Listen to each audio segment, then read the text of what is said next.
Hello. Thanks for the chance to speak with you tonight. I have followed surveillance issues in Oakland for a long time, but this is my first opportunity to be personally involved, and I'm delighted to have the chance. As some of you may know, I'm an assistant clinical professor at Berkeley Law School, and one of my areas of expertise is police use of surveillance equipment. I came to Berkeley after spending nearly 9 years at the American Civil Liberties Union, where I litigated challenges to government use of surveillance technology from agencies ranging from the National Security Agency to local police departments, and so I'm familiar with this as an advocate as well as an academic. I was thrilled when Oakland decided to create a Privacy Advisory Commission and to tackle the project of creating a surveillance equipment ordinance.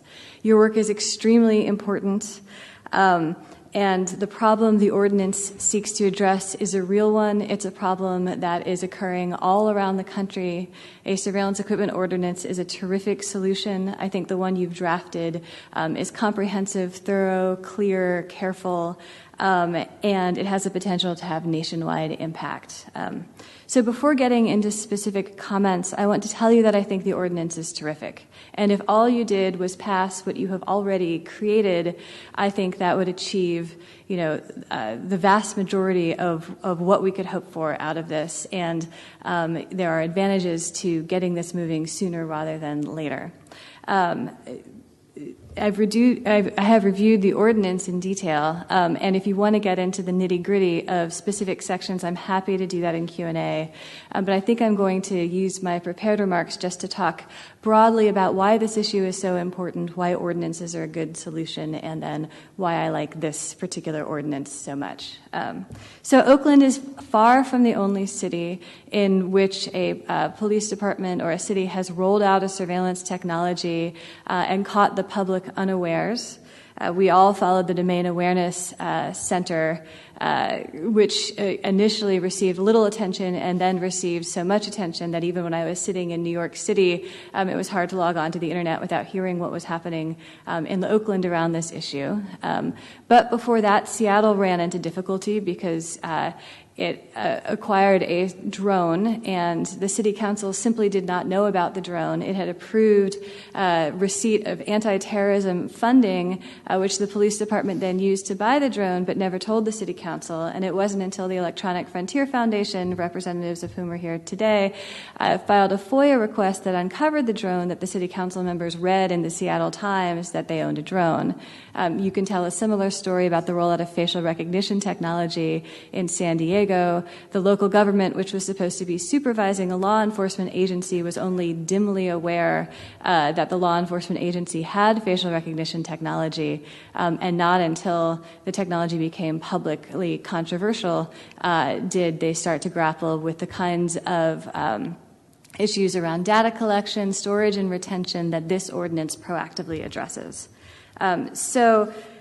So I think this problem is happening everywhere. And as the preamble to your ordinance says, right, the data can be extremely sensitive, and the burden of that tends to fall disproportionately on people of color, but of course affects everyone.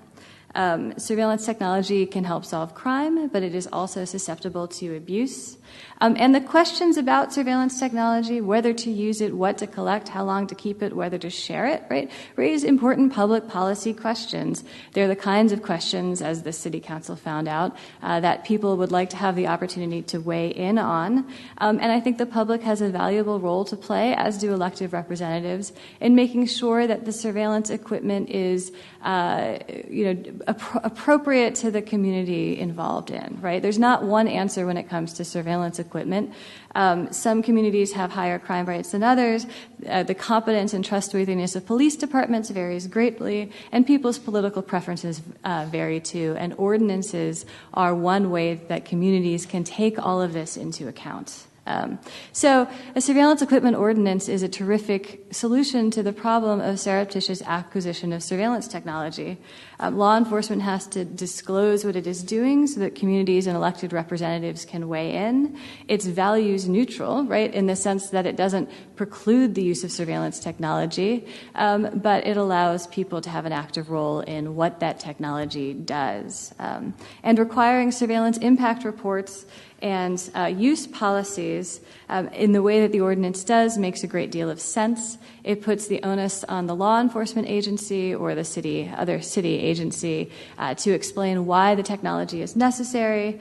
They have the expertise to figure out, what if they're the ones who think it's necessary, to say how exactly they want to use it. And it serves two purposes. First of all, it forces city departments to actually think through these questions, a process which can otherwise fall by the wayside.